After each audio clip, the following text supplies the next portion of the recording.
And now on the line is Feljin Jose. Feljin is the Green Party councillor for Cabra-Glasnevin, which includes other areas as well, and he's also the transport spokesperson of the Green Party. Feljin, welcome back to Near FM. Thanks for having me. Okay, Feljin, as this is my first time interviewing you, can you start off please by telling me a bit about your background and why you decided to get involved with politics? Yeah, so I kind of started getting involved in a lot of work around advocacy for better public transport and walking and cycling in Dublin.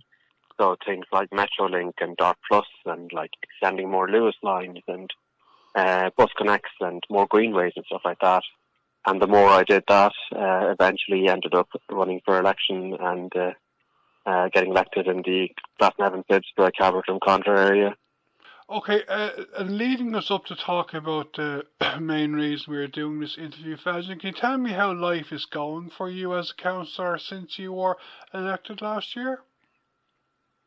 It's been good. It's been a year. It's been a year now, so it's been interesting. I learned a lot of new things, and things are starting to get a little bit easier now. Things are starting to repeat themselves a little bit more. So still finding my feet in some ways, but yeah, I've learned a lot in the last year, so it's good. I know the Green Party had a bad general election a few months ago with only one TD and Senator he got re-elected. But in Dublin City Council, you're a fairly strong party, aren't you?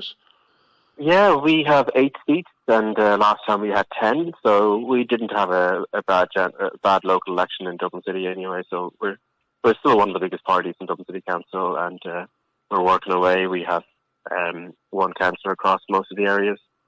Okay, Feljin, I read an article on the Dublin People social media a couple of days ago.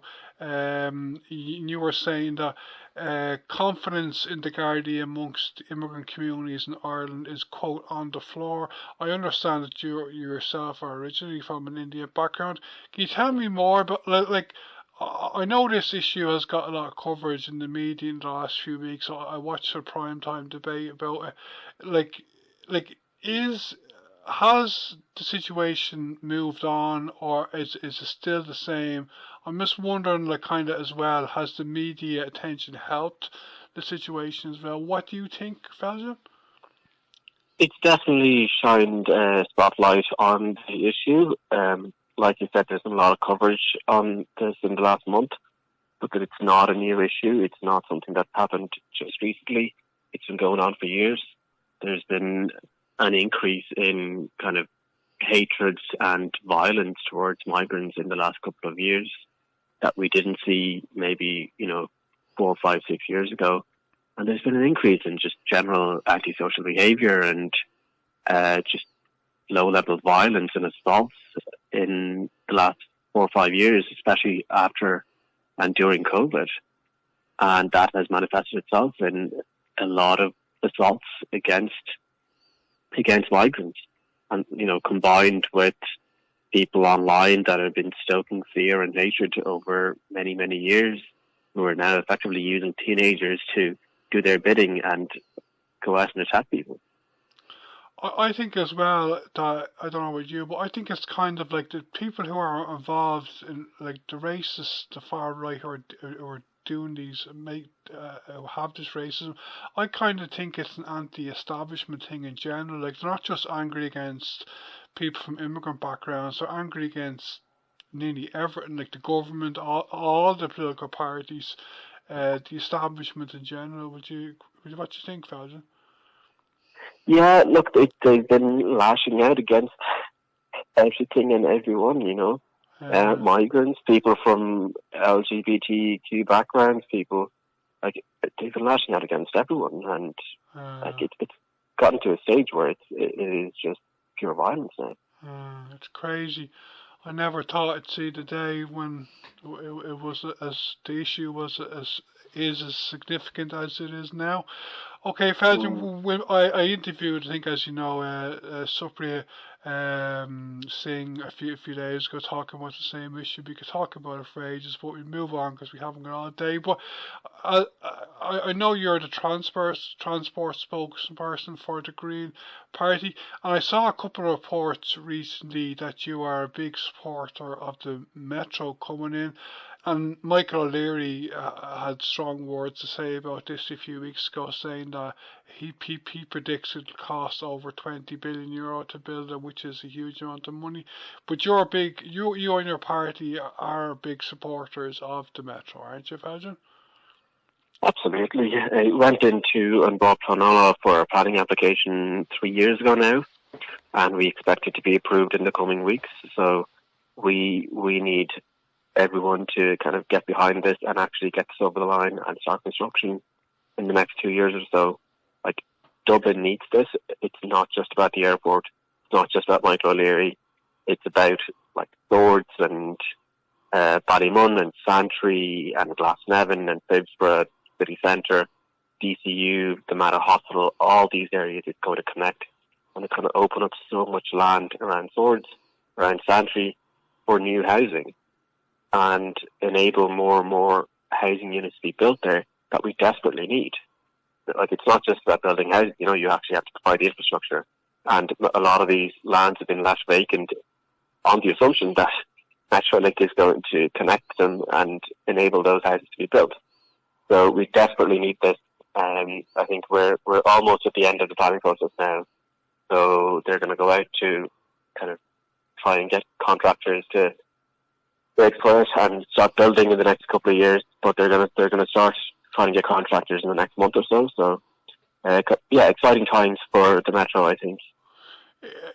It is like, I know a lot of people support it, but if it does cost over €20 billion, it is going to be a huge amount of money, isn't it, Feljin? €20 billion, the estimated cost is between 7 and 11, and that's based on kind of construction inflation that's happened in recent years and taking into account all the things that we've learned from projects like the Children's Hospital and all of that. The original cost was much lower, so this is now like the realistic cost of what we expected to cost, or what TIA expected to cost. The €22 billion is like if the holding falls apart and they have to build it again. Like, we cannot go around assuming the worst of everything. If we do that, we'll never get anything built, and we're not going to get better at building things, and we're not going to get better at building things at an affordable and reasonable cost if we don't build things. It's just the way it is. We do have to. Like, the first one is going to be tricky, but it's not just about one metro line. We need more, so the next one is going to be easier. Like the Lewis line, like the motorway network. Like, the first motorway in Ireland was, in the 80s? I think we had a couple more in the 90s. And then from 2000 to 2010, we built hundreds and hundreds of kilometres of motorways. Like, the Lewis was built in, 2004, and then we doubled the size of the network in the next 6 years. Like, we just have to get better at doing it, and we can't do that until we do it. I read a report a couple of weeks ago. You were saying that Michael O'Leary has his own kind of biased reason why he's against the project. Do you think he does? Yeah. I think we have to stop paying attention to people who don't know enough about public transport and large infrastructure projects. Like, I understand that Michael O'Leary is wealthy and runs an airline, but running an airline is very different to building a metro. Like, he's as much of an expert in public transport as I am in aviation, and I'm not an expert in aviation. Okay, Feljin, I know, as you said already, you're the National Transport Spokesperson for the Green Party. Speaking about Ireland as a country, like, where else would you like to see, you and your party like to see development as regards rail, transport in general, like I say, over the next few years, over the whole country? So last year we published the All-Ireland Strategic Rail Review, which basically looked at the existing rail network and identified areas we could improve capacity, improve speeds, but also identified old railway lines that were closed that need to be reopened, like the Western Rail Corridor and the rail line between Waterford and Wexford. So that was published last year. What we need to see now is funding to actually build that and, get these projects going. But aside from that, even in Dublin, even in our own area, we have the Dart Plus project, which is taking the existing rail network around Dublin out to Drogheda, out to Maynooth, out to Kildare, and almost doubling its capacity, electrifying it, and enabling more and more housing to be built beside it by increasing the capacity. So we have Dart Plus West, which is going out to Maynooth. That was approved a couple of months ago. Dart Plus Southwest out to Kildare. That was approved late last year. And just this week, we have Dart Plus Coastal North, which is the existing Dart line out to Malahide and Howth, extending to Drogheda. That was approved there by Guatemala. So now we have 3 Dart Plus projects that are approved and no clarity around funding. So they're all shovel ready now. So what we need to see now is we need funding to actually get the shovels in the ground in the next couple of months, maybe next year.